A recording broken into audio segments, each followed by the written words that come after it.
Tidak ada pembocoran rahasia negara, Oke. titik. Kok bisa? Ya, informasi yang saya dapat bukan dari MK. Tapi siapa Pak pembocor informasi? Jadi penasaran saya nih. Masalahnya, yang memberikan informasi akhirnya bilang, Mas, jangan sebut nama saya. Ini harus diangkat ke publik, jangan di ruang-ruang gelap, sehingga publik paham ini ada bahaya yang sedang dimain-mainkan oleh Mahkamah Konstitusi. Harusnya mereka penjaga konstitusi, bukan ikut Ya. bermain sebagai salah satu instrumen strategi pemenangan pemilu. Kemarin sudah dilaporkan polisi Mas Dini ya? Sudah, saya dengar. Ini ke Melbourne bukan takut ditangkap kan Mas ya? Dari Jakarta, Indonesia, dan juga dari Melbourne, Australia, inilah dia LBU, Lembaga Bantuan Uya, The Real Rumah Uya. Dan kali ini kita langsung bertemu dengan Mas Denny Indrayana. Ya. Ini seseorang sosok yang paling menghebohkan tanah air selama 2 hari terakhir ini. Jadi apa kabar Ya, Mas Denny? alhamdulillah, kabar baik, Mas Surya. Sehat Gimana ya? Jakarta? Aman? Jakarta, alhamdulillah juga cerah Sehat, ceria nih. alhamdulillah. Ya, oke. Alhamdulillah. Ya, jadi pemirsa The Real Rumah Uya atau LBU di sini. Jadi kalau kita lihat selama 2 hari ini, kemarin kita dihebohkan dengan pernyataan dari Mas Denny Indrayana yang mengatakan dan katanya dibilang membocorkan rahasia negara dibilangnya katanya. Jadi Mas Denny ini bilang bahwa MK akan membuat keputusan atau memutuskan bahwa pemilu proporsional tertutup yang akan dipakai. Nah, tapi banyak disanggah oleh beberapa orang yang dibilang katanya termasuk Pak Mahfud juga, katanya Mas Denny harus diperiksa, harus diselidiki gitu kan. Dan sampai kemarin Kapolri juga sudah turun katanya akan menginvestigasi ini. Termasuk juga kemarin sudah dilaporkan polisi Mas Denny ya? Sudah, saya dengar. Saya baca sekilas sih. Oh gitu Hmm. ya, iya iya. Sebetulnya ini gimana Mas? Emang yang dibilang tuh bahwa MK akan memutuskan pemilu jadi proporsional tertutup lagi gitu kan? Itu emang ada Ya, informasinya, ada yang membocorkan, apa asumsi pribadi, apa gimana nih Mas? informasinya Iya, soal soal sistem pemilu ini kan iya, sudah disidangkan berbulan-bulan, iya betul. sudah menjadi diskusi publik, sudah ditunggu oleh banyak orang, terutama caleg-caleg. Hampir tiap hari ditanya, Pak, ini gimana? Tertutup Iya, apa terbuka? Tertutup apa terbuka? Jadi ada yang menginformasikan. Tetapi kalau dikatakan pembocoran rahasia negara, ya jadi tidak tepat. Sebenarnya oke, fokusnya harusnya kita mengawal putusan MK-nya. Tapi oke, kita bahas betul. dulu yang pembocoran rahasia negaranya. Oke, Tadi oke. saya sudah sampaikan rilis ke teman-teman media, Hmm, tidak ada pembocoran rahasia negara. oke. Titik. Kok bisa? Ya, informasi yang saya dapat bukan dari MK. Oh, iya, oke. Nah, dari siapa nih Mas? Jadi, Iya, kalau rahasianya kan ada di MK. iya, Kalau bocornya dari MK, nah itu ada bahasa pembocoran rahasia negara, bukan dari MK. iya. Saya mengatakan ada informasi. Sengaja saya menggunakan kata informasi, bukan ada Oke, kebocoran. Kalau ada oke. kebocoran, masalah. Tapi ada informasi. Iya, MK akan memutuskan. iya. Saya katakan begitu. Ini pada saat menulis, kita ini kan orang hukum lawyer, kita juga Betul. mengerti bagaimana cara untuk tidak menjadi masalah gitu. Iya, iya. Tidak ada putusannya. Kok bisa bocor? Satu, saya tidak mengatakan bocor, saya mengatakan informasi. Iya, Memang belum ada putusannya. Saya katakan MK akan memutuskan. iya, Jadi, kenapa kemudian informasi itu mesti disampaikan ke publik? Satu, setelah saya nilai pemberi informasi itu kredibel. Informasinya saya analisis memang masuk akal dari sisi amatan dan analisis saya. Dua, ini perlu disampaikan sebagai langkah preventif dan preemptif agar MK dalam memutus iya, hati-hati dan tidak keliru. Karena apa? Putusan MK itu tidak ada upaya hukum lain, sama sekali nggak ada. iya. Begitu dibacakan ya final, Mutlak dan sudah begitu terakhir ya. dibacakan dia banding. Jadi bahasa bahasa ke Purworejonya itu final and binding. Final, yes. Final and binding gitu. Nggak ada upaya hukum lain. Jadi hanya bisa kemudian kita menjaga supaya tidak salah itu lewat sebelum putusan. Jadi ini adalah public control. Kita ingin MK, saya dengar putusannya semacam ini loh. Ya, Jangan begitu dong, karena putusan sistem pemilu tertutup ini akan menyebabkan rakyat kehilangan ya, apa ya kesempatan untuk langsung memilih orang, milih partai betul. lagi. Dan ini cara hukum nih, secara Ya, hukum itu harusnya menjadi wilayah parlemen, karena itu DPR, ya, apa sistem pemilunya bahasa hukumnya open legal policy, dibuka kepada pembuat undang-undang. ya, Kalau kemudian ini di MK, itu MK masuk kewenangan parlemen, tidak boleh. ya, Lalu ada lagi, kalau sekarang diubah di tengah jalan, sudah DCS, sudah daftar calon sementara, ribut partai harus nyusun lagi DCS, calon-calon anggota legislatif mundur karena bukan ya, nomor ya, ya, jadi, nomor ya, urut nomor ya, ya, satu. ya. Banyak kekacauan. Nah, itu sebabnya saya bilang, oh ini penting untuk disampaikan ke publik, penting disampaikan ke khalayak, dan itu yang saya putuskan sebagai langkah advokasi publik supaya kemudian MK-nya hati-hati dan tidak keliru dalam mengambil keputusan. Oke, jadi ini bisa dibilang test the water. Apa emang ini adalah salah satu bentuk kepedulian dari Mas Denny pribadi secara pribadi nih? Atau mungkin test the water, jadi Kemudian banyak seolah-olah kita pengen orang, lihat reaksi masyarakat seperti apa, reaksi dari publik seperti apa gitu. Jadi biar nanti MK memutuskannya jadi lebih hati-hati. Kita pengen lihat lebih ke arah mana publik, sentimen publiknya gitu. konsennya bukan konsen saya, jadi bukan Ya, pribadi. Ini ya, ya, kalau ini dibuka di ya, ruang-ruang WhatsApp grup teman-teman hukum itu, ya, soal proporsional terbuka ini sudah ya, menjadi pembicaraan dan hak ya, kekhawatiran mana yang akan diputuskan itu sudah menjadi apa diskusi harian begitu. betul. Sudah ada diskusi di televisi, oh ini akan sistem hibrid, oh ini Ya, akan sistem ini, itu sudah menjadi wacana diskurs publik begitu. ya, Apakah sudah ini berbulan testing the terakhir ya. water? Enggak juga. Ini adalah upaya pengawalan supaya kita tidak lagi dalam tanda kutip kecolongan. Ya, Baru-baru saja 25 Mei yang lalu MK memutuskan masa jabatan pimpinan KPK KPK dirubah dari ya, 4 ke 5 tahun. betul. Nah, kalau orang awam mungkin melihat apa problemnya? Oh, Iya, problem besar. iya, Karena satu, kenapa yang 4 menjadi inkonstitusional? Angka 4 ini di mana haramnya sih? Sehingga angka 5 menjadi lebih halal itu tidak ada logika hukumnya sebenarnya. iya, iya, betul. Maksudnya adalah pada saat bicara konstitusionalitas, angka itu tidak ada nilai bobot konstitusinya Iya, begitu. iya. Nah, kenapa MK masuk ke sana? MK mengatakan karena supaya adil semuanya 5 tahun. Padahal dia sendiri 15 tahun. Iya, iya, iya. Jadi MK itu baru mendapatkan dalam tanda kutip gratifikasi jabatan, dia bisa sampai 15 tahun atau paling lama umurnya sampai 70 tahun atau paling lama 15 tahun. Jadi kalau dia katakan supaya adil semuanya 5 tahun lah. Lo dia sendiri nggak? Kalau Im- begitu kembalikan dia ke 5 tahun dong. Kenapa dia Iya, sendiri 15 tahun biar supaya fair, adil? setuju. Betul. Yang kedua, Mas Uya, MK Ya, mengatakan ini kalau dipilih 2023, Presiden Jokowi milih 2 kali, 2019 milih, ya, 2023 milih. 2 kali memilih itu bisa mengganggu independensi karena dia bisa nilai, jangan yang ini. Yang ya, yang sudah ya, incumbent ini jangan karena kerjanya jadi tidak bagus bagi independensi MK. betul. KPK. Dia KPK, KPK, lupa, KPK. dia lupa, atau mungkin pura-pura lupa, atau tidak tahu apakah teledor. Kalaupun diundur 1 tahun 2024, itu proses seleksinya 6 bulan sebelum Desember. Juni 2024 itu presidennya masih Jokowi. Iya, iya, betul. DPR-nya masih DPR. Iya, Jadi menunda 6 tahun dengan logika supaya tidak dipilih Pak Jokowi, loh. Kalau begini MK-nya, jadi ada apa di balik putusan yuridis yang blunder begitu?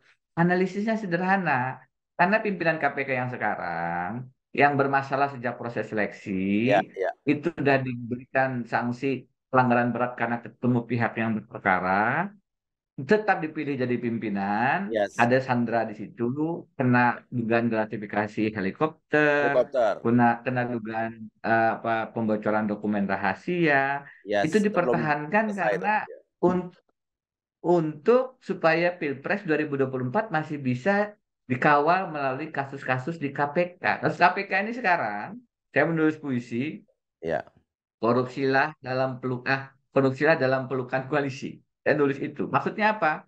Ya kalau teman koalisi kasus korupsinya di KPK nggak terlalu diusik. Tapi Ya. kalau kawan lawan Oposisi. koalisi, lawan oposisi, kasusnya di KPK menjadi rentan untuk dikulak-kulik. Nah ini yang perlu dilakukan sehingga pimpinan yang sekarang punya kepentingan untuk diperpanjang setahun. Itu masalahnya. Ya, make Nah, sense. kami yang mengerti ini melihat ini MK kok sudah begini, khawatir itu pula yang akan terjadi dengan putusan sistem pemilu legislatif. Jadi ini sudah diskusi yang, waduh, apa yang bisa kita Ya. lakukan, apa yang kita bisa lakukan. Saya bilang ini harus diangkat ke publik, jangan di ruang-ruang gelap, sehingga publik paham ini ada bahaya yang sedang dimain-mainkan oleh Mahkamah Konstitusi, harusnya mereka penjaga konstitusi, bukan ikut Ya. bermain sebagai salah satu instrumen strategi pemenangan pemilu. Kira-kira Iya. begitu, Mas Bia. Ya, ya. Tapi kalau kita lihat beberapa waktu terakhir ini banyak produk-produk hukum yang dikeluarkan dari pemerintah tuh cenderung silent ya. Cenderung diam, tahu keluar gitu kan. Gimana menurut Mas Denny nih?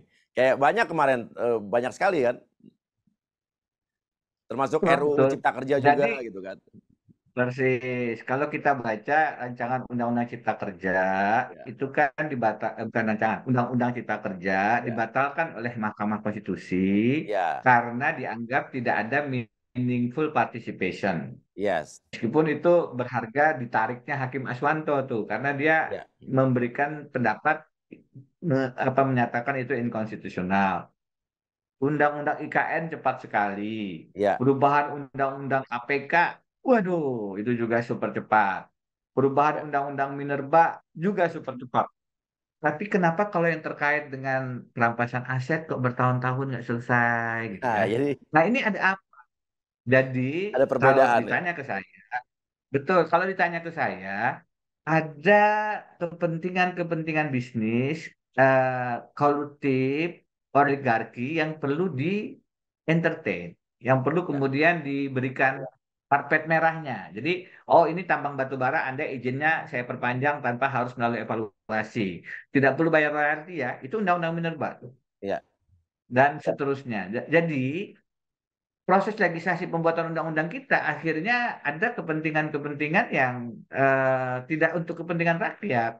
iya, Orang rakyatnya juga nggak diajak diskusi pada saat proses itu iya, dibuat. Jadi ini tiba-tiba, ini yang bagi orang-orang hukum merisaukan gitu.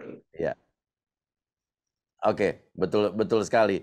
Nah, eee, tapi kalau saya nggak tahu ini benar apa nggak, pengamatan saya selama dalam, beberapa tahun terakhir ini di, pemerintahan yang sekarang, kayak setiap pemerintah pengen mengeluarkan satu keputusan yang punya potensi kontroversial, jadi selalu diawali dengan kayak melempar asap ke dalam semak-semak gitu kan, ngetes, ulernya keluar, jadi tahu uler-ulernya siapa gitu kan. Nanti banyak uler-ulernya yang disingkirkan gitu. Nanti baru ngelihat sentimen publik dan juga masyarakat seperti apa. Nah, dan cenderung baru mengikuti, oke, masyarakat pokoknya seperti ini. Lah, diikuti biar biar lebih aman gitu. Gitu nggak kira-kira, Mas? Ya ada benarnya dalam satu dua kasus. Jadi kalau kita bicara kasuistis ada yang seperti itu. Ada yang memang nggak peduli aja. Jadi ya terus dengan kepentingan bisnis ya. Jadi yang paling khawatir sekarang itu adalah bagaimana ada penguasa yang juga pengusaha. Ini kan konflik kepentingannya, irisan Ya, konflik of interest-nya tuh tinggi sekali. sangat tinggi, Sehingga betul. menjadi problem pada saat kita hadapkan ini kebijakan sebenarnya kebijakan untuk rakyat kah? Ya, Atau ini kebijakan untuk tadi kepentingan kepentingan kawan bisnis ya atau oligarki bisnisnya lah. pribadi Ya, malah. ya, Nah, iya betul. Nah, ini yang begini-begini memang harus diatur secara lebih tegas. Kita belum ada ya, undang-undang anti benturan kepentingan. Padahal benturan kepentingan itulah apa ya yang paling menjadi pintu masuk terjadinya korupsi, kolusi, nepotisme. Kalau orang nggak ngerti benturan kepentingan, tidak sadar dia, pejabat itu akan masuk ke wilayah-wilayah yang koruptif. Gitu. Oke, Mas. Sebelum kita nanti ngomong soal proporsional tertutup dan terbukanya, dan juga nanti saya mau nanya juga tentang adanya isu bahwa ada MA ya, maka bakal bisa mengetok palu keputusan tentang Demokrat Pak Muldoko dan Pak SBY gitu ya. Saya mau Ya, ngomong dulu ini, Mas. ya. Jadi eh, kira-kira gitu ya, menurut Mas Denny ini kira-kira apa komentar Mas Denny tentang pernyataan Pak Mahfud yang bilang Mas Denny membocorkan rahasia negara dan harus dilaporkan, harus diselidiki gitu. Mahfud sama saya ini kan Ya, ya iya, WA-WA-an. iya, iya, Kalau saya ke Jakarta, kan saya bolak-balik. iya, Jakarta, Melbourne. Kantor saya dari Jakarta, dari Melbourne. iya, Kalau saya ke Jakarta, Pak, saya di Jakarta, izin waktu dong. Itu langsung, Pak Denny malam ini ya. iya, Siap. iya, iya, Kalau saya kembali gitu. iya. Kalau beliau ke Melbourne kemarin, berapa kali ke Melbourne ya di rumah, makan di rumah. Jadi apa yang beliau sampaikan itu dalam konteks beliau menduga ini saya dapat bocoran Dari putusan. dari Kan begitu. MK-nya gitu ya. Iya, Dari MK-nya. iya, Padahal kalau beliau baca lagi, beliau akan paham. Oh, ternyata. Makanya dia bilang, ini yang bocorkan orang dalam nih. Makanya hari ini saya tegaskan, bukan dari MK. Sehingga harusnya clear itu. Tidak ada, tidak ada iya, kebocoran rahasia negara. Bukan dari Mahkamah Konstitusi. Jadi, sudah. Itu bagi saya bukan isu yang perlu dikedepankan. iya. Sekarang yang harus menjadi fokus justru adalah bagaimana kita mengawal putusan MK tadi, karena maksudnya memang Betul. itu. Maksudnya ini sebagai bagian dari kontrol publik tadi. Sedangkan efek samping yang sekarang diarahkan ke kami, ya sudahlah itu bagian dari risiko menyampaikan apa yang saya anggap benar dan perlu diketahui halayak gitu. Iya. Tapi sampai reaksi Kapolri juga cepat sekali nih dalam kasus ini kan. Kalau Pak Menko yang Iya, minta kan pasti cepat, nggak ada iya, iya, masalah. Nanti kita akan jelaskan. Jadi Pak, makanya kalimatnya akan putusan Pak, makanya kalimatnya bukan mendapatkan bocoran, mendapatkan informasi dan seterusnya. Akan saya jelaskan betul. sebagaimana sudah saya tulis hari ini kepada rekan-rekan media, Iya. sehingga akan terang benderang, Oke. sehingga mudah-mudahan ditangkap pesan maksud intinya mengawal MK supaya tidak Betul. keliru dalam mengambil putusan. Tapi siapa Pak pembocor informasi? Jadi penasaran saya nih. Oh, Kalau nggak ada pembocor kan? oh enggak, sorry, Ini pemberi masalahnya informasi, begini. pemberi informasi. Memberi informasi. Iya, Masalahnya yang memberikan informasi akhirnya bilang, Mas, jangan sebut nama saya. Kan masalah. Bukan, iya, ini iya, kan bisa lari kemana-mana ini. iya, Tiba-tiba dianggap kriminalisasi segala macam. Ya sudah, Anda aman. Biar saya saja yang bicara. Jadi iya. orang akhirnya takut. Bukan apa-apa. Sistem hukum kita ini kadang-kadang yang tidak jadi masalah, jadi masalah gitu. Ya sudah. Pak, Ah, tidak perlu disebut juga, memang betul, bukan betul. dari MK juga. Dan artinya di dalam MK sendiri juga pasti ada perdebatan ya. Tidak semua pasti akan setuju proporsional tertutup juga berarti ya.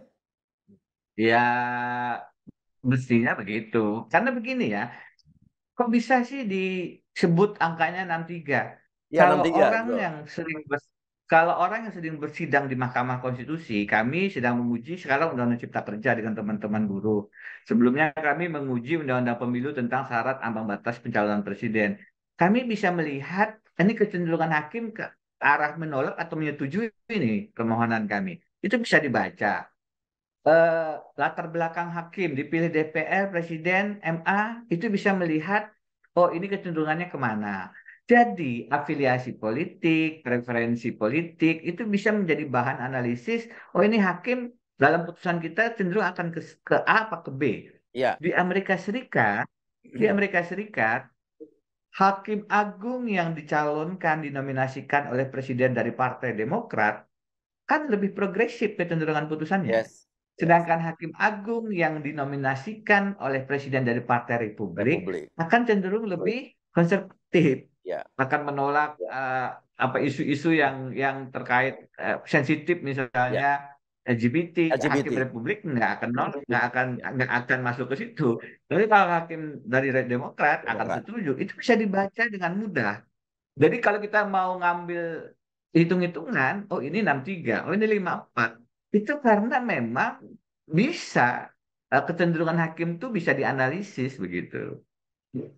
Oke, sampai kemuncul 63 ini ya. Tapi kita lihat apakah keputusan MK akan sesuai dengan apa yang diberitakan informasi sama Mas Denny itu kan. Karena ini ada beberapa, jadi ada beberapa kemungkinan nih. Kalau ternyata benar nanti MK mengeluarkan keputusan pemilu proporsional tertutup, artinya wah Mas Denny Indrayana benar nih gitu. Tapi kalau misal ternyata akhirnya MK gitu kan mengeluarkan keputusan oh tetap terbuka gitu kan. Masih bisa ada dua kemungkinan nih, antara Mas Denny dibilang fitnah gitu atau pemberi informasi dibilang fitnah, atau kedua bisa dibilang oh MK nggak jadi tertutup gara-gara Mas Denny ngeluarin statement ini gitu kan, jadi masyarakat reaksi gitu, reaktif, jadi akhirnya udahlah daripada ribut nggak jadi deh, bisa juga gitu kan Mas ya. Saya berharapnya MK ini nggak jadi mengeluarkan sistem pemilu tertutup, terbuka, nggak apa-apa, saya dianggap keliru, nggak ada masalah. Tapi Walaupun saya dibilang berdoa, fitnah nanti Mas ya gitu ya. nggak ada masalah. Yang Ada penting kepentingan MK-nya kepentingan kemudian rakyat ya. persis, Iya betul, persis setuju. Mas. Justru saya berharap apa yang saya sampaikan ini tidak jadi kenyataan. Karena Iya, itu kita buka sebelum betul, putusan, masih ada betul. ruang untuk mengganti kalau putusannya belum kan belum di anu nih, belum difinalisasi nih. Iya, Jadi ya saya berharap justru apa yang saya sampaikan dalam apa hasil akhirnya keliru. Saya malah alhamdulillah memang ya nggak itu apa-apa lah maksud dibilang dan fitnah juga nggak tujuannya. apa-apa Mas ya. Setuju. Dan nah, sekarang kita ngomong soal proporsional tertutup dan terbuka gitu kan. Artinya kalau ini balik lagi tertutup, kita balik lagi zaman Orde Baru. Di mana masyarakat jadi memilih hanya lambang logo partai saja.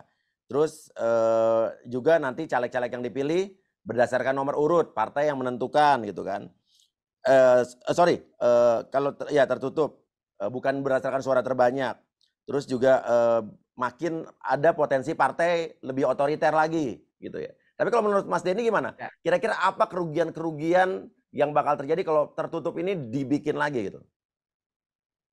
ya, jadi memang Ya, kenapa ya, konstitusi tidak memberikan harus sistemnya tertutup atau ya, terbuka proporsional, tidak kemudian distrik saja. Karena ya, tadi ini diserahkan kepada pembuat undang-undang. Karena ya, masing-masing sistem itu ada plus minusnya. ya, Masing-masing sistem. hmm, Sistem tertutup itu partai ditonjolkan. ya, Pengkaderan partai akan lebih baik. ya Orang pasti, yang bekerja di partai itu punya kesempatan untuk duduk di DPR karena dia akan diterapkan nomor satu. ya, Yang terbuka ini memungkinkan kader-kader yang pesohor, nah, arti-arti ya, teman Pak Uya tidak dari kader langsung dapat nomor satu nih, dapat iya, suara iya, banyak. iya, Jadi dari sisi pengadilan yang tertutup lebih baik.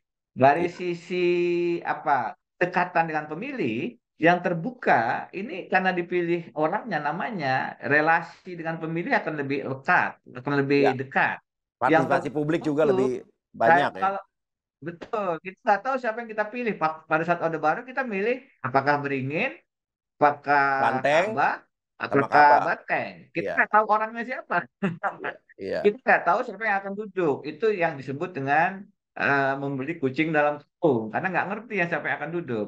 Kemudian bagaimana kalau dengan politik uangnya? Oh ini yang terbuka akan lebih banyak menyebabkan karena orang kampanye dan situlah jor-joran. Ya betul. Di sisi lain sebenarnya tertutup juga itu membuka ruang jual beli kursi nomor urut tinggi oh yang iya, dibayarkan ke pengurus. Jadi ya masing-masing ada plus minusnya. kelebihan Karena itu kekurangannya juga. betul, karena itu saya sepakat, kalaupun ingin yang diperbaiki, diskusikan dengan baik di parlemen Iya, dengan partai-partai, mengikut sertakan masyarakat, betul. rakyat dalam waktu yang cukup, deliberasi yang cukup, putuskan, tapi tidak melalui proses di Mahkamah Konstitusi tadi. Setuju sekali karena kalau memang akan dirubah ya memang harus lewat parlemen, rakyat juga harus ikut serta dalam memutuskan dan juga berperan juga memberikan masukan gitu kan. Dan walaupun nanti mungkin bisa Betul. dibilang begini, tertutup itu mungkin lebih biaya politik lebih rendah gitu kan. Jadi bisa juga bahwa politik Bisa uang jadi juga tidak lebih bahwa politik banyak, uang. ya kan. Mungkin pasti begitu Betul. alasan-alasannya ya. Karena dibilang kalau terbuka kan Benar, benar, politik uang benar. jadi lebih tinggi, ya kan? Betul. Walaupun saya dalam hal politik uang itu bilang begini, ya Ya, sebenarnya di tertutup dan terbuka politik uangnya ada. pasti Isunya ada, bukan di ya kan? situ. Iya. Isunya bukan di situ. Isunya adalah penegakan hukum anti politik uang yang diperbaiki. Karena baik terbuka maupun tertutup ada, tapi kenapa tidak bisa Ya, diberantas? Karena penegakan hukumnya yang ya masih nah, begitu-begitu aja. nggak jalan, betul. Serangan-serangan fajar tetap ada aja mau mau terbuka tertutup ya kan? Iya, Om. Saya kemarin pemilihan gubernur Kalsel tiap hari anti politik uang tetap aja. Makanya Mas, saya sebenarnya dari tahun-tahun lalu kalau ketemu masyarakat, saya syuting kan suka di masyarakat ya. Saya selalu mengedukasi kalau Iya. nanti ada pemilu gitu kan. Kalau ada orang yang ngasih amplop, Mm-mm. saya tanya, terima jangan? Bilang jangan, saya bilang terima gitu kan. Amplopnya terima, karena Mm-mm. kalian nggak minta kan gitu kan. Tapi kalau Mm-mm. misalnya Mm-mm. kalian terima terus kalian pilih, berarti kalian dosa, bilang gitu. Karena orang-orang yang memberikan amplop untuk dipilih itu nggak akan mikirin rakyat. Dia akan mikirin gimana caranya buat balik modal atau bayar utang ya kan. Jadi, Persis Mas Uya. Jadi iya, kami pada saat 2020-2021 kemarin berikhtiar di iya. pencalonan gubernur Iya, Kalimantan Selatan, iya, kita iya, mengkampanyekan anti politik uang. iya, Tapi di lapangan kan itu tidak iya, bisa di apa ya, diberantas, tetap berjalan. Akhirnya kampanye kita bikin spanduk iya, bahasa Banjar, bahasa Kalimantan iya. Selatan, bil duitnya jangan cucuk orangnya. Artinya ambil uangnya, jangan coblos orangnya. Orangnya setuju, sama seperti yang saya lakukan juga, Pak. Sama, sama. Karena kita ingin bilang Iya, ya sudah kalian butuh memang bagi masyarakat bawah itu betul-betul iya, apa ya, dalam tanda kutip rezeki lah bagi mereka. Walaupun kita bilang, itu sebenarnya suap loh. Tapi oke, suap, iya, tapi supaya tidak jadi suap, jangan dicoblos orangnya iya, sekalian supaya mendidik pemberi uang ini kapok. Ternyata ngasih duit malah malah nggak menang nih kan. iya, iya, Jadi kesana kesananya orang kemudian kesana kesananya harapannya orang kemudian tidak lagi berbagi uang. Nah, iya, tapi anehnya Mas Buya, iya, itu spanduk-spanduk kami dicopot oleh copot. Bawaslu. Nah, oleh Bawaslu malah justru yang nyopot. Boleh Bawaslu, Harusnya oleh Bawaslu kan Bawaslu ditolong, justru. justru dibantu ya kan, Masalahnya gimana sih? malah dicopot, Mas. Nah, Jadi tapi aneh nih, begitulah kejadian gitu. Itu dia. sungguh aneh aja-aja ada ini ya kan. Nah, tapi Nah, mungkin ini udahlah itu cerita pengalaman. ya.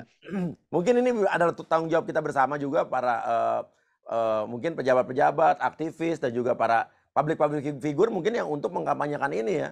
Bahwa tadi Iya, ambil uangnya, ambil betul. amplopnya, jangan coblos orangnya gitu kan. Tokoh-tokoh agama kan sudah bicara, kalau Iya, kita sebut nama ya, iya, Ustadz iya, Abdul Somad bicara iya, begitu juga. iya, Ambil uangnya, jangan coblos. Jadi kita pada saat itu juga permisi ke Ustadz Abdul Somad menggunakan gambarnya, iya, iya, menjadi spanduk itu. Tapi ya tidak efektif karena kemudian ternyata Bawaslu-nya jadi bagian yang malah mencopoti. nah lo ayo ya perlu kita cermati kenapa malah dicopotin kan. Ya masa kerjaan Satpol PP Iya, diambil Pak gitu kan. Nah, mungkin nah, mungkin mau melamar jadi Satpol PP kali iya. Bawaslu-nya. Tapi andai kata tetap nanti keputusan MK misalnya adalah proporsional tertutup, Hmm. kira-kira apa yang akan terjadi? Padahal kan 8 partai sudah menolak di Tetap dalam fraksi, hanya PDIP betul, saja yang setuju betul. bahwa proporsional tertutup. Ya, Iya.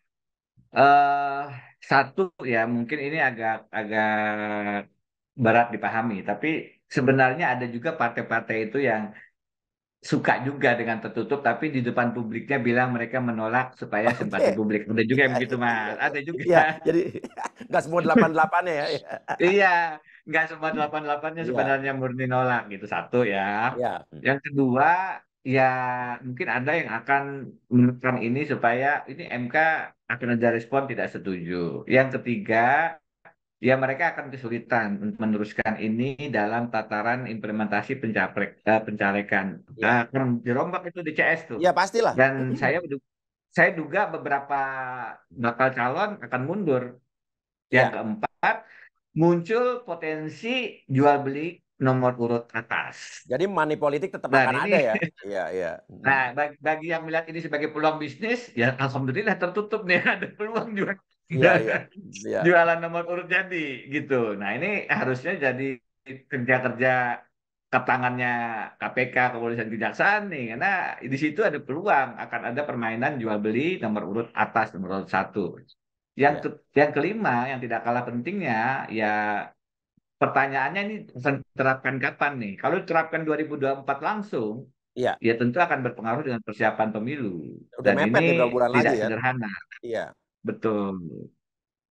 Jadi Gitu. kalaupun akan diterapkan tertutup, kemungkinan tidak di 2024 ini, biasanya 2029 gitu ya? MK pernah menerapkan satu putusan, tapi tidak pada saat pemilu 2000 berapa nih? 19 kemarin. Iya. Hmm. Jadi MK memutuskan bahwa sistem pemilu itu harusnya Pilpres dan Pileg itu serentak pada Oke. saat itu Iya. sebelum pemilu, tapi mereka menerapkannya di 2024. Makanya dalam bulan Februari, 14 Februari besok kita milih presiden, milih anggota DPR, DPRD, DPD Sekaligus juga ya. pada hari yang sama di Ya. 14 Februari. Itu karena putusan MK di 2019 yang diterapkan 5 tahun 2024. kemudian. Iya. MK pernah melakukan semacam itu karena menganggap ini sudah berjalan prosesnya. Iya. Kalau diterapkan sekarang, maka akan problematik. Maka kita terapkan nanti di 2019, di 2024. Nah, tahun 2019 kemarin antara Pileg dengan Pilpres masih terpisah. Meskipun putusan MK-nya mengatakan serentak. Nah, di 2024 dengan putusan MK kemarin menjadi serentak di 14 Februari.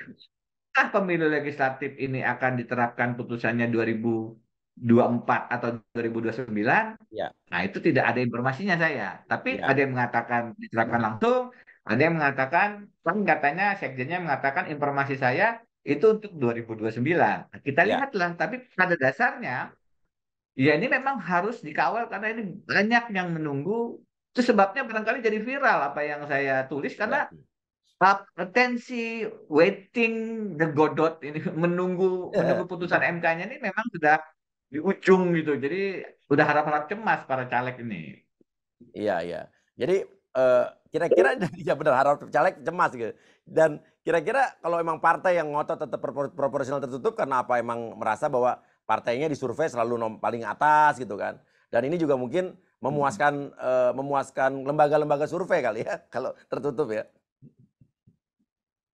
Ya, kenapa kemudian kita tidak melihat putusan MK yang tertutup ini juga bisa jadi murni hukum, tapi ada sisi politiknya? Kepentingan politik ya? Karena ada yang berhitung kalau tertutup simulasinya suaranya sampai 28 sampai 35% kursi. Oke. Itu sebab itu sebabnya kemudian kita mengatakan hati-hati. Ya. Jangan putusannya itu karena hitungan-hitungan simulasi. Ini yang harus dihindari lagi-lagi, makanya jangan di MK, tapi di parlemen supaya deliberasinya itu lebih Setuju, fair. setuju ini, Kalau setuju sekali. sekarang ini bisa jadi sebenarnya mengarah ke keuntungan satu dua partai karena simulasinya tertutup kita lebih banyak. Ya sudah itu Lebih saja. untung ya kan Nah, ini ya? kan nggak bagus. Ini kan MK-nya menjadi bagian lagi-lagi strategi pemenangan pileg, dan kalau yang KPK tadi pilpres. Nah, itu yang kita nggak mau, itu yang kita cegah begitu. Padahal kalau misalnya partai-partai PD sama calegnya mah harusnya nggak usah khawatir lah ya. Nah, benar. Tapi memang beberapa partai Sama memang kualitas calegnya ya, kesulitan kan masyarakat ternyata. yang memilih. Betul. Iya. Nah, Orang juga ada yang nggak mau masuk lingkungan politik karena ngerasa politik begini begitu. Nah, ini juga politik itu juga harus mulai dibersihkan. Ini adalah wilayah yang juga harusnya mengundang putra-putri terbaik dengan tanpa harus masuk ke apa tindakan-tindakan yang koruptif. Nah, ini memang kerja besar bangsa ini melakukan pendidikan di bidang-bidang politik. iya, setuju sekali. Dan sebetulnya kan proporsional terbuka ini juga adalah merupakan penghargaan tertinggi kepada pemilih gitu ya. Kalau kita bicara dari hak konsumen gitu ya, misalnya dalam hukum yang lain gitu ya. Betul. Tadi saya Iya. katakan salah satu kelebihan proporsional terbuka itu relasi antara apa hubungan emosi antara yang dipilih dengan memilih itu lebih clear, lebih nyata Betul. karena dia oke saya pilih Uya nih. Iya. Udah langsung namanya gitu langsung ada di situ. Jadi kita bisa kampanye pun dengan gambar kita. Karena yang dipilih memang kita. Tapi kalau nanti tertutup itu nggak ada gambar orang, yang ada gambar partai. Partai aja Jadi jomblos. relasi dengan orang, ya partainya yang dicoblos. Jadi kampanyenya adalah pilih nomor sekian partai ini, gitu aja. Nggak ada pilih orang. Setuju. Karena memang yang dipilih tanda gambar partai. Kalau terbuka, langsung bisa milih. Saya milih Uya-Kuya nih. Nanti pada saat ada problem, saya dulu pemilih Anda. Tanggung Protes, jawabannya ya jelas, kan? Iya, iya. responsibility-nya jelas. Saya pemilih Anda loh. Iya. Jadi jangan Anda kemudian tidak melaksanakan aspirasi saya. Jadi itu relasinya itu lebih Jelas, clear, setuju. lebih nyata Ya, gitu. dan selain itu partisipasi masyarakat lebih tinggi dan benar juga kan kalau orang memilih, kalau misal saya memilih nih Pak, saya memilih caleg gitu kan. Pasti saya akan memilih yang visi dan perjuangannya menurut saya jelas. Dan kalau saya mengadu, saya Nah, meminta tolong, saya menyalurkan aspirasi, tahu kemana orangnya kan? Ke dia. Tapi kalau dia betul. kerja nggak benar, saya bisa Ya, tuntut dia bahwa saya bisa demo dia, lo kerjanya nggak benar, kurang lebih gitu kan. Kalau ke partai kita bingung, yang benar. nentuin caleg-calegnya nanti yang nentuin anggota dewannya partai. Masyarakat mau protes ke siapa Betul. kan? Benar, benar sekali Mas. Ya, jadi itu sebabnya dalam hal kenapa saya misalnya mendorong, jangan tertutup dong, terbuka dong. Makanya ini kita buka ke publik nih, mau tertutup nih, ayo kita rugi nih. Kita nggak bisa milih orang lagi, nanti harus dipilih partai yang nentukan. Jadi repot nih. Jadi gimana? Mari kita kawal ini, mumpung belum putusan. Betul. Mumpung, kalau sudah nggak bisa diubah lagi, udah final and Iya. binding, mengikat dan harus dilaksanakan. Kalau jadi tertutup lagi, di mana partai yang memilih anggota dewan nih, Harun Masiku jadi bisa legal legal dong. Iya kan? Harun Masiku, Harun Masiku ini ya kasusnya korupsi ya. Ya Iya, menyuap menyuap. dia mesti mempertanggungjawabkan apakah dia tidak korupsi atau tidak dulu, Iya, baru iya, bisa kemudian bicara legal dan tidak legal. iya. Orangnya aja hilang, Pak. Cuma Mending ada. masalah sebelum bicara legal dan tidak legal, mesti dicari dulu di mana orangnya. Iya. Sekarang pertanyaannya kemana Orangnya gitu? nggak ada. Emang Jadi masalahnya ini raib dan tidak raib dulu sebelum legal dan tidak legal. iya, iya. Apakah emang benar-benar hilang? Apa emang nggak mau aja ditangkap, nggak mau dicari gitu kan? Itu dia. Jadi kalau kita dengar, kan sekarang salah satu informasi KPK itu bisa kita lihat di tetangganya Mas Uya nih ada podcast Novel Iya, Baswedan tuh. iya, Nah iya, di iya, situ dia bicara tuh soal iya, harusnya Mas Iku tuh bisa gitu loh. iya. Kalau mau Kalau mau. serius dia bilang Nah, oke, gitu. Mas Denny, ada lagi kemarin sempat dibilangan bahwa Pak SBY juga khawatir, Pak SBY kalau misalnya andai kata MA akhirnya ketok palu terhadap akhirnya Demokrat versi Muldoko disahkan, Muldoko. takutnya begitu gitu kan. Ini udah berkembang Mm-mm. lagi isu berikutnya. Kira-kira menurut Mas Denny gimana? Itu termasuk yang dalam tweet saya Ya, itu saya tuliskan. Jadi saya ya di bicara situ di tulisan Mas beberapa Denny hal. ya. Satu soal ya tentang putusan Pileg dengan sistem proporsional Ya, tertutup. Kemudian saya bicara juga soal jangan lupa ini ada juga persoalan hukum di Mahkamah Agung yang ya, juga lebih tertutup prosesnya. Peninjauan kembali itu tidak ada sidangnya, Mas. Kalau sidang ya, proporsional terbuka tertutup ini 6 bulan terakhir kita bisa lihat. Tapi kalau peninjauan kembali, PK memang ya. hukum acaranya nggak ada sidang, tiba-tiba putusan aja Udah tak gitu. gitu ya. Maka saya, maka saya juga ingin memberikan lampu sorot gitu ke proses di PK itu. Kenapa begitu? Karena ini menyangkut satu isu yang bagi publik barangkali nggak terlalu menarik, tapi penting Iya. kedaulatan partai. Iya. Bu Mega merasakan betul bagaimana di zaman Orde Baru beliau lagi berkuasa, tiba-tiba dikuyo-kuyo, bukan dikuya-kuya ya, Ya. dikuyo-kuyo oleh PDI. Oke. Tapi melalui proses dikuyo-kuyo dulu. Iya. Itu kedaulatan partai diganggu. Nah sekarang yang mengganggu ini bukan Pak Muldoko, loh, ada belakang ada title-nya, Kepala Staf Presiden, bayangkan. Iya, iya Jadi titel dia. aroma bahwa ini ada istana itu jadi tidak bisa dihilangkan dan ini Iya, yang menurut melekat, saya melekat bahaya ya. karena jangan sampai muncul oh iya Pak Muldoko mau ngambil Demokrat kan sudah mulai dikatakan itu ini karena ingin pencalonan misalnya salah satu bakal capres tidak jadi kan ini masalah yang serius jadinya kan begitu. Apa benar Pak? Jangan apakah itu ada kalau isu itu benar terjadi ada upaya eh, pencalonan Anies untuk tidak jadi dilakukan itu. Karena kan ibaratnya sekarang Demokrat ya pendukung Anies juga dan juga kemarin ada kasus BTS korupsi 8 miliar yang akhirnya dikait-kaitkan begitu jadi bias politik walaupun belum tentu juga gitu ya. Gimana, Mas? Saya habis Lebaran kemarin Ya, menulis satu artikel panjang bagaimana Jokowi mendukung Ganjar, mencadangkan Prabowo dan menolak Anies. Dan terus ya, saya tulis beberapa hal yang lain. Di ya, situ saya katakan, ini hukum cenderung dijadikan instrumen pemenangan Pilpres. Saya ya, tulis puisi, Mas Uya, ya, korupsilah dalam pelukan koalisi. BTS, korupsinya harus diusut tuntas. Kapanpun, siapapun kita ya. setuju. Pada saat yang sama kita juga memberi catatan jangan cuman partai oposisi yang dikejar-kejar. Nasdem, Partai ya, koalisi itu ada kasus-kasus juga. Kenapa nggak diungkap? ya, Betul, partai-partai koalisi juga punya masalah. Itu sebabnya kita mengatakan, nah jangan ini karena kaitannya dengan pencalonan presiden. Termasuk tadi Muldoko tadi, tidak bisa dilepaskan analisis bahwa ya kalau Muldoko yang jadi ketua umum Partai Demokrat, ya mestinya tidak terjadi karena harusnya ditolak PK-nya. Ya capresnya Demokrat tidak ke AHY.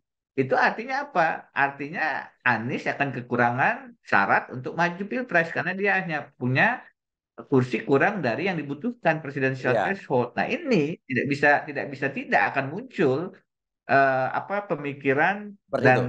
Ya. dugaan semacam itu gitu. Ya, setuju sekali. Saya jadi menduga jangan-jangan ini kita bicara di negara Konoha lah gitu ya. Di negara Konoha gitu. Memang di satu pemerintahan negara Konoha itu sengaja korupsi dari awal dibiarkan kayak diberi pintu masuk buat siapa saja silakan. Tapi akan aman selagi jadi koalisi, tapi akan tidak aman kalau saat tiba-tiba jadi oposisi. Jadi kayak tersandra politik gitu. Kurang lebih mungkin ada nggak kemungkinan seperti itu di satu negara, Sih. Pak? Di negara Konoha begitu. Jadi Ya, akhirnya ya. bagaimana koalisi dibentuk, siapa calon presiden, calon wakil presiden itu ditentukan oleh penyanderaan kasus. Anda ada kasus, Anda harus ikut koalisi saya. Kalau enggak, kasus Anda terbuka. Memang kami-kami yang dihukum ini ketemu dan tahu bahwa informasi itu ada Iya, begitu. iya. Nah, ini pun berbahaya. Kalau dari perspektif agama, Mas Uya, Iya, ada datang ke Rasulullah, iya, saya bertanya ya Rasul, kenapa? Ini ada anak kepala suku Mahzumi yang mencuri. Terus iya. kita karena anak kepala suku kita kasih diskon hukumannya ya Rasulullah. Rasulullah Iya, menjawab, iya, iya. kata kamu jika yang mencuri itu Fatimah binti Muhammad anak saya sendiri, saya potong tangannya dan bangsa-bangsa hancur karena hukum ditegakkan tajam ke bawah tumpul ke atas. Iya, Kalau hukum memilah siapa yang dijatuhkan sanksi hukuman kepada koalisi kawan tidak, kepada oposisi lawan iya, kalau dalam konteks tadi itu pintu masuk kehancuran suatu bangsa. iya. Iya, iya, iya, iya, iya. Benar sekali. Dan nah, ini cara kita bicara soal Mas Dedi sebagai mantan Wamenkumham ya. Nah, sekarang banyak sekali hakim-hakim yang bilang memutuskan satu vonis kepada pejabat publik siapapun yang korupsi atau melakukan kesalahan, dibilang gini, karena dia sudah berprestasi, karena dia sudah banyak melakukan sesuatu untuk bangsa ini, maka saya berikan vonis yang ringan gitu. Gimana menurut Mas Den ini? Itulah kita kemarin dengar ya ada Ya, Menteri KKP ya, ya, sedang Edi Prabowo ada bagian meringankannya karena sudah bekerja dan seterusnya. Mestinya mestinya ya. itu tidak menjadi bagian pertimbangan meringankan. Korupsi ini kejahatan yang sangat Extraordinary merusak crime ya. sendi-sendi bernegara kita. Kejahatan yang luar biasa Iya, sehingga mestinya diberikan sanksi yang tegas. Itu betul. sebabnya saya pada saat dapat amanah sebagai Wakil Menteri Hukum dan HAM, itu dapat mandat untuk membentuk PP, menetapkan pemberian-pemberian remisi, Mas. Iya, iya, iya, iya. Karena itu yang biasanya divonisnya sudah rendah, diskon remisinya gila-gilaan obrolnya. Iya, betul. Setiap Lebaran, 17-an, akhirnya nggak nyampe 2 tahun keluar. Nah, Bebas ya. kami diberikan amanah oleh Presiden, coba ini dikaji. Kita keluarkan peraturan pemerintah yang mengetatkan pemberian-pemberian remisi. Akhirnya banyak napi-napi korupsi nggak dapat remisi. Wah, ini mereka uji gugat Ya, berkali-kali di Mahkamah Agung, Mahkamah Konstitusi. Masih bisa kami pertahankan. ya. Baru Sayangnya dicabut bukan tahun kan? lalu jebol juga setelah udah dicabut akhirnya. Iya, iya, iya, iya, saya tahu ya. Makanya setelah itu muncul lagi remisi-remisi kan, muncul Iya, lagi napi-napi korupsi dapat remisi lagi. Sebelumnya sempat nggak ada, sempat terjadi mereka betul, kesulitan betul. gitu. PP-nya akhirnya tidak bisa bertahan lagi. Jadi ya memang sekarang ya KPK-nya sudah mulai lumpuh dengan Setuju. undang-undangnya, Novel Baswedan kawan-kawan sudah mulai bisa dilokalisir. PP 99 untuk mengetatkan remisinya sudah hilang, nggak ada lagi.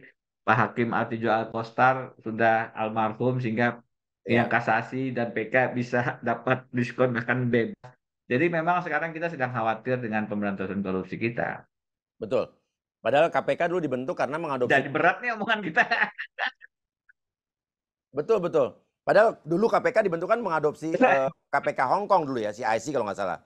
Yang tujuannya adalah memberantas korupsi di Ya, penegak-penegak salah. hukum, jaksa, polisi, dan hakim. Dan sekarang berhasil. Polisi-polisi di Hong Kong benar-benar ketat-ketat, Pak.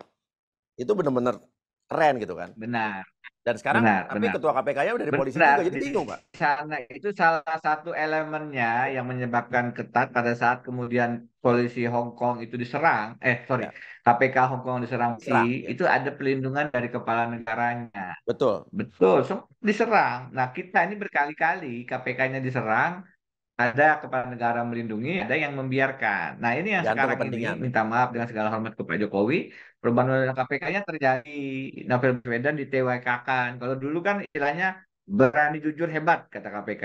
Ya. Sekarang berani jujur pecat. Jadi Ah, ya, ya, ya. akhirnya ya matanya Bang Novel yang sudah nggak ada itu malah kita tidak hargai sebagai satu pengorbanan kan, malah dipecat beliau. Kan menyedihkan sekali. Betul, setuju sekali. Nah, Mas, sebagai dulu pernah Wamenkumham juga, korupsi kan bisa dibilang sangat berkaitan atau bersaudara bersaudara dekat dengan TPPU ya, tindak pidana pencucian uang. Dan tapi kenapa banyak Pencucian uang. kasus-kasus korupsi yang justru follow the money-nya tidak sampai ke hilir. Jadi cuma hanya udah korupsi dihukum sekian orangnya, udah nanti proyeknya mangkrak. Harusnya kan proyek-proyek itu kan tetap menjadi hak rakyat yang harus diteruskan gitu. Kenapa nggak follow the Sip. money-nya tuh nggak dilakukan gitu selama ini? Kemana aliran dananya, uangnya Benar. kemana aja gitu. Satu, benar Mas Uya, dan itu Ya, yang memang sudah disuarakan dengan cukup nyaring ya. Ada hambatan kapasitas, ya, barangkali integritas di aparat penegak hukumnya, tapi juga ada hambatan legislasi. ya, Salah satunya adalah perlunya rancangan undang-undang perampasan aset. ya, Maka kemudian sekarang kan ini sudah didorong ke DPR oleh Presiden Jokowi. ya, Meskipun saat itu tadi katakan, kenapa baru sekarang setelah hampir 10 tahun? ya, Kenapa yang undang-undang IKN cepat? Kenapa yang undang-undang Minerba ya. cepat? Kenapa undang-undang Cipta Kerja cepat? Mestinya ini juga bisa cepat juga. Ya itulah. Tapi kalau bahasa Temanggungnya, better late than never. Lebih Oke, baik daripada terlambat nggak sama daripada sekali ya. tidak Ya. sama sekali. Setuju sekali, Mas. Kita lihatlah mudah-mudahan ya. Karena saya kayak misalnya kasus BTS gitu kan, BTS nih, udah nanti ada hukumannya siapa aja yang terlibat. Mudah-mudahan semua transparan ya, nggak cuma hanya orang-orang situ saja ya. Dan intinya, apakah kasus BTS itu akan Saya berhenti di situ menulis aja di jadi kasus yang mangkrak? Apa apa akan dilanjutkan gitu kan? Pertanyaan kan itu kan. Balikin dulu 8 triliunnya gitu kan. dalam puisi saya, Mas. Iya. Iya, dalam puisi saya korupsilah dalam pelukan koalisi, saya bilang itu aliran dananya harus dibuka semua, Iya, atau malah mungkin tidak berani iya. karena ada aliran dana ke sang suami, suami sang madam. Orang nanya, itu suami sang madam siapa Mas ini? Ya nggak usah disebut, kalau disebut bahaya lagi. Nanti dilaporkan lagi, Mas. dapat dapat delik lagi saya nanti, dapat Iya, delik lagi saya. iya, iya, iya. Setuju, Mas. Aliran dananya Gitu. kemana, habis itu uangnya dibalikin dulu, balikin ke kementeriannya atau ke negara, nanti ya terusin lagi proyeknya. Bener nggak, Mas ya? Oh, iya dong. Ini kan proyek penting sekali. Iya, hak rakyat, Pak. Gitu loh. Tapi Setuju. kalau kemudian cuma jangankan aliran dananya yang disasar juga cuman siapa-siapa yang dalam konteks supaya ikut koalisi supaya tidak mencapreskan seseorang. Kalau itu caranya ya nggak akan, kita tidak bisa berharap banyak bahwa ini adalah penegakan hukum murni kan. Tapi ada sisi politiknya yang tentunya akan merusak. Betul, betul. dan mukanya lawan. Oke. Mas Denny, terakhir Mas. Kemarin kan sempat waktu bulan lalu, 3 minggu lalu, saya heboh nih konten saya soal penjara kan. Saya menguak beberapa bobroknya eh, apa ya di dalam penjara gitu intinya kan. Sampai akhirnya udah pusing lah saya kemarin dipusingkan dengan itu gitu kan. Termasuk salah satunya awalnya saya sebetulnya menginvestigasi adanya penipu-penipu yang di dalam penjara. Di bawah napi-napi itu disuruh menipu online di dalam penjara. Mereka diharuskan menyetor uang pada kepala kamar dan atasan-atasannya lagi gitu kan. Dan akhirnya merembetlah kemarin ke kasus-kasus lain, narkoba dalam penjara, diskotik dalam penjara, terus udah gitu yang namanya setoran-setoran di dalam penjara, dan termasuk adanya kemarin bisnis-bisnis di dalam penjara gitu. Loh, waktu zamannya Mas Denny gimana? Seperti itukah? Lebih parah apa justru lebih tidak parah, Mas? Yang kalau saya yang menilai barangkali subjektif ya, tapi Ya, ya, bahwasanya penjara kita ini sistem yang fail itu ya, iya. ya, Jadi harus ada upaya jauh lebih serius dari ya, hanya seremoni-seremoni saja. Saya pada saat menjadi Wakil Menteri Hukum dan HAM ya, itu salah satu yang hari-hari menjadi beban kerja ya, saya adalah reformasi lembaga pemasyarakatan. ya, Dan itu memang tidak mudah. ya, Saya dulu punya program simpel saja, anti Halinar, anti HP pungli narkoba. Nah, ya, ini double singkatan nih, HP aja udah singkatan, disingkatan jadi Halinar. ya, ya, ya, ya, Tapi adalah karena itu sistem HP begitu ada di dalam, kejahatan-kejahatan itu nggak bisa dikontrol, narkoba jalan lagi dan seterusnya.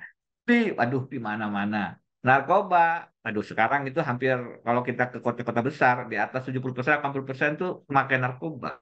ya. Sehingga penjara menjadi tempat jual beli narkoba yang malah justru paling aman Aman. dan paling marak. Jadi kalau Ya, masuk ke situ bukannya sembuh, malah makin. parah. Yang nggak Itu ikut ya benar narkoba tadi, malah Mas.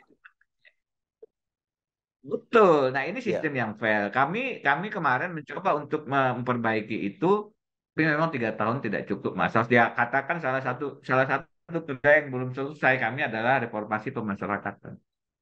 ya. Itu ya sangat sangat harus diselesaikan benar-benar ya, Mas ya.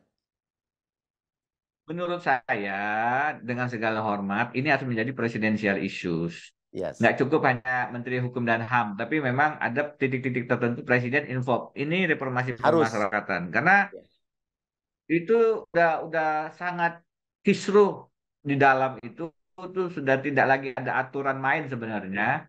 Sudah hukum rimba dan yang penting punya duit. Dan itu sangat merusak. Ya, ya, ya. Karena saya Mas selama sebulan ini yang DM ke saya, yang menghubungi saya tuh sudah ada ratusan orang, itu ada mantan-mantan napi, napi yang di dalam juga ada, bisa menghubungi saya, keluarga napi dan juga sipir-sipir yang juga ingin memperbaiki sistem itu, Bang. Jadi banyak memberikan banyak masukan dan bukti-bukti ke Betul. saya. Jadi itu yang membuat saya juga tergelitik, gimana? Mas, Tapi itu bukan kalau tugas saya saya yang juga gitu. ditanya tadi gimana? Iya, Kalau Mas Uya tadi nanya bagaimana iya, di zaman saya, iya, iya, jangan saya yang menilai. Mas Uya tanya ke teman-teman napi dan iya, sipir itu. iya, Mudah-mudahan pada saat itu adalah upaya-upaya untuk perbaikan. Tentu belum selesai. iya, Kan iya, tidak bisa hanya cukup 3 tahun, Mas. Ini butuh iya. konsistensi Waktu, dan iya. apa kerja keras yang tidak sebentar.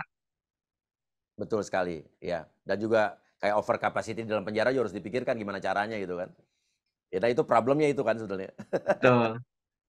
Salah Siap. satunya, salah satunya. Ya. Iya, iya. Mas Denny, terima kasih. Kapan pulang ke Jakarta, Mas?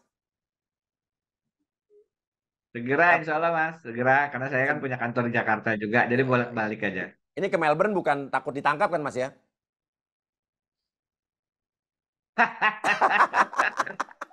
Bolak-balik kantor saya di Jakarta ada, di Melbourne ada. Jadi sebulan di Jakarta, sebulan di Melbourne gitu aja tiap ada Siap, waktu di keren Mas antara Denny. keduanya lah. Siap, Terjamak siap. cuma 6 jaman aja. Siap, siap. Mas Denny, thank you banget pencerahannya dan kita akan lihat apakah kira-kira dalam minggu ini atau mungkin seminggu ke depan ini akan ada keputusan MK yang menetapkan tetap terbuka apa tertutup. Tapi mudah-mudahan diskusi kali ini juga bisa memberikan Kita masukan dan tunggu pencerahan juga buat sama-sama. masyarakat dan mengawal ini ya. Betul, Siap. betul. Mas Denny, Terima salam kasih. hormat buat keluarga dan rekan di sana. Terima kasih banyak. Silakan kasih komentar. Terima kasih Mas Uya. Ya, Mari. wassalamualaikum warahmatullahi wabarakatuh. Waalaikumsalam warahmatullahi wabarakatuh. Tak lagi seperti kemarin, kau tak